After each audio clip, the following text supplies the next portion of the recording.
ramp for I-66 East to 28 North was delivered ahead of schedule, and it's the first ramp that was opened on the I-66 project.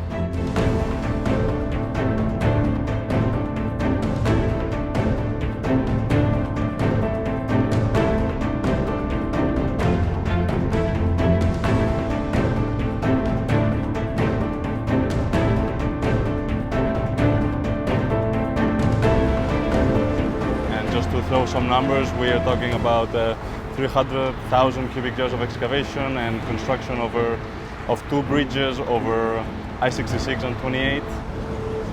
The beams were lifted over 66 with a 500-ton crane. A lot of planning has to be done to coordinate and make sure that everything's in the right spot at the right time.